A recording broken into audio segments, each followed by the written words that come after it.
नमस्कार दोस्तों और स्वागत है पासपोर्ट सीरीज के एक और नए एपिसोड में। आज हम निकल पड़े हैं एक ऐसी जगह की खोज में जो दुनिया के नक्शे पर सबसे बड़ी जगह घेरती है।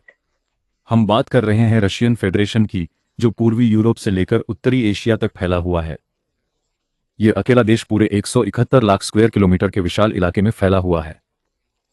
इतनी ज्यादा चौड़ाई होने की वजह से ये इलाका 11 अलग अलग टाइम जोन्स में बटा हुआ है। जब पश्चिमी शहरों के लोग सुबह सोकर उठते हैं और अपनी कॉफी पीते हैं, तब पूर्वी तट के लोग सोने के लिए बत्तियां बुझा रहे होते हैं।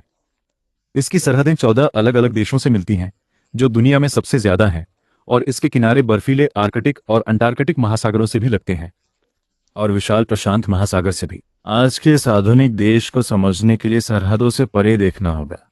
इसका विशाल आकार और 11 टाइम जोन्स इसे अपने आप में ही एक पूरा महाद्वीप बना देते हैं। इसके भूगोल को करीब से देखें तो आप पाएंगे कि इसके बीचों बीच यूराल पहाड़ खड़े हैं। ये विशाल पर्वत श्रृंखला एक कुदरती सरहद की तरह है, जो इस इलाके को यूरोप और एशिया के दो हिस्सों बांटती है। जैसे ही आप पूरब की ओर बढ़ेंगे, यहाँ का माहौल और भी ज्यादा मुश्किल होता जाएगा। साइबेरिया के मैदानों में दूर दूर तक फैली गहरी बर्फ, ऊंची चोटियां और जमा देने वाली ठंड है, जो यहाँ की जिंदगी के हर पहलू को तय करती है। इतिहास में भी यहाँ जिंदा रहना इतना ही मुश्किल काम था। 9वीं सदी में क्यूबन रस की स्थापना के बाद इस शुरुआती रियासत ने 2 सदियों से भी ज्यादा वक्त तक मंगोल एम्पायर के सीधे कब्जे में गुजारा। अपनी कमजोर सरहदों को बाहरी हमलों से बचाने के लिए बाद के जारों जैसे इवान द टेरिबल और पीटर द ग्रेट ने मुल्क की सीमाओं को और आगे बढ़ाया और चारों दिशाओं में नए इलाकों को अपने में ला लिया ताकि वे सुरक्षा के घेरे बना सकें। 1922 में फैलते हुए साम्राज्य को सोवियत यूनियन के रूप में दोबारा खड़ा किया गया। दूसरे विश्व युद्ध के बाद यह दुनिया की 2 सबसे बड़ी ताकतों में से एक बनकर उभरा और दशकों तक इसका दबदबा कायम रहा, जब तक कि 1991 में यह रियासत पूरी तरह बिखर नहीं गई। सदियों की कड़ाके की ठंड, भयानक हमलों और बड़े साम्राज्यवादी बदलावों को झेलने के बाद यहाँ के लोगों में एक अलग ही मजबूत और जुझारू पहचान पैदा हुई है। आज यहाँ की जनता पर मॉस्को से हुकूमत की जाती है। ये शहर एक फेडरल सेमी प्रेसिडेंशियल रिपब्लिक के राजनीतिक केंद्र के रूप में काम करता है।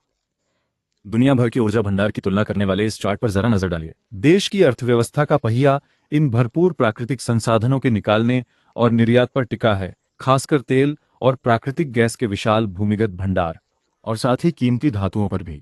इन संपत्तियों की सुरक्षा और अपना दबदबा बनाए रखने के लिए सरकार दुनिया की सबसे बड़ी सेनाओं में से एक रखती है, जिसमें नौसेना, वायुसेना और थल सेना शामिल है। साथ ही परमाणु हथियारों का एक बड़ा जखीरा भी है। ऊंचे दर्जे की इंजीनियरिंग इसकी ताकत को और बढ़ाती है। 1957 में सोवियत इंजीनियरों ने स्पुतनिक 1 को कामयाबी से लॉन्च किया, जो दुनिया का सबसे पहला कृत्रिम उपग्रह था, और इसी से अंतरिक्ष की होड़ शुरू हुई। 4 साल बाद उन्होंने यूरी गागरिन को अंतरिक्ष में भेजकर एक और मिसाल कायम की, जिससे वे अंतरिक्ष पहुंचने वाले दुनिया के सबसे पहले इंसान बने। अपने ऊर्जा निर्यात, मजबूत सेना और अंतरिक्ष की विरासत का इस्तेमाल करके ये देश अपने विशाल भूगोल को बड़ी राजनीतिक ताकत में बदल देता है। मगर इस अंतर्राष्ट्रीय राजनीति के पीछे यहाँ की आबादी की अपनी एक गहरी और पेचीदा कहानी है।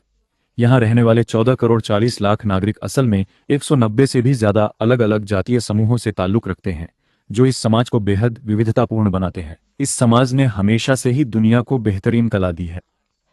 रूसी संगीतकारों और कलाकारों का शास्त्रीय संगीत और अनुशासन से भरी बैले की दुनिया पर लंबे समय से दबदबा रहा है। उनकी बौद्धिक विरासत भी उतनी ही विशाल है। लियो टॉल्स्टॉय और फ्योदोर दोस्तोयेव्स्की जैसे लेखकों ने ऐसे गहरे दार्शनिक उपन्यास लिखे जिन्होंने शास्त्रीय साहित्य की दिशा ही बदल दी। शिक्षा पर उनका यह जोर आज भी दिखता है, जहां देश की साक्षरता दर लगभग 99% है, और खूबसूरती के लिए उनकी पसंद रोजमर्रा की चीजों में भी झलकती है, जैसे कि उनकी सजावटी और झाड़ फानुसों से सजी मेट्रो ट्रेनें। खाने की मेज पर यह संस्कृति उन पारंपरिक पकवानों में दिखती है जो कड़ाके की ठंड झेलने की ताकत देते हैं, जैसे चुकंदर से बना बोर्श, मांस से भरे पेलमेनी डम्पलिंग्स और पतले ब्लिनी पैनकेक्स। तो जहां खबरों में अक्सर सैन्य परेड और कारखानों की पाइपलाइनों को दिखाया जाता है, वहीं वहां के लोगों की असल जिंदगी सदियों पुरानी कलात्मक परंपराओं, बौद्धिक सोच और खान पान की विरासत से गहराई से जुड़ी है। हिंदुस्तानी दर्शकों के लिए यह इतिहास सीधे हमारे अपने इतिहास से जुड़ता है। हिंदुस्तान और रूस के बीच दशकों से एक अटूट रणनीतिक रिश्ता रहा है, जिसमें रक्षा निर्माण और परमाणु ऊर्जा जैसे क्षेत्रों में अहम तकनीक साझा की जाती है। आज ये रिश्ता वैश्विक अर्थव्यवस्था में और बढ़ रहा है। दोनों देश ब्रिक्स जैसे संगठनों के जरिए व्यापार नीतियों और कूटनीतिक रणनीतियों में तालमेल बिठाने के लिए काम करते हैं। दोनों देश अंतरिक्ष अनुसंधान करते हैं, कच्चे तेल का व्यापार करते हैं और बड़े पैमाने पर छात्र विनिमय कार्यक्रम भी चलाते हैं, जिससे हर साल हजारों छात्र एक दूसरे के देश पढ़ने जाते हैं।